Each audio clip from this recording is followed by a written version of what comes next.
NS400C display பற்றி தான் இன்றைக்கி பார்க்க போகிறோம். இது வந்து பார்த்தீங்கன்னா ஃபுல்லாகவே ஒரு டிஜிட்டல் இன்ஸ்ட்ருமெண்ட் கன்சோல் ப்ளஸ் அது இல்லாமல் ஒரு ஸ்கொயர் ஷேப்பில் ஒரு LCD இன்செட் வந்து கொடுத்துருக்காங்க. ஸோ இதில் நார்மல் கன்சோலில் வந்து பார்த்தீங்கன்னா speedometer, odometer, gear indicator, fuel level indicator, அது இல்லாமல் நம்ம ரைடிங் மோட் செலக்ட் பண்ணிக்கிற மாதிரி இருக்குது. அண்ட் அந்த ஸ்கொயர் ஷேப்பில் இருக்கக்கூடியதை ஆப்ரேட் பண்ணுறதுக்கு லெஃப்ட் சைடு வந்து பார்த்தீங்கன்னா மவுண்ட்டில் சில பட்டன்ஸ் கொடுத்துருப்பாங்க. இதை யூஸ் பண்ணி நம்ம செட்டிங்ஸில் இந்த மாதிரி உள்ளே போய் பார்த்துக்கலாம். அதில் மெயின் மெனு வந்து பார்த்தீங்கன்னா vehicle info, connectivity, trip, lab timing, settings இதெல்லாம் இருக்குது.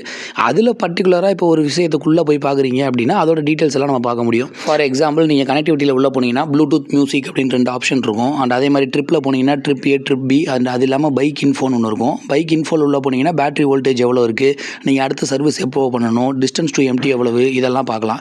அண்ட் இது இல்லாமல் நீங்கள் லேப் டைமிங் போட்டு டைமிங்கும் செட் பண்ணிக்கலாம், ஒருவேளை நீங்கள் ட்ராக் ஓட்டுற ஆளாக இருந்தால். அண்ட் செட்டிங்ஸ்குள்ள சில ஆப்ஷன்ஸும் கொடுத்துருக்காங்க. இந்த வீடியோவுக்கு மறக்காமல் ஒரு LSC தட்டி விட்டுட்டு மேலும் இது மாதிரியான கண்டென்ட்ஸுக்கு எங்களை ஃபாலோ பண்ணிக்கோங்க. தேங்க்ஸ் ஃபார் வாட்சிங் திஸ் வீடியோ.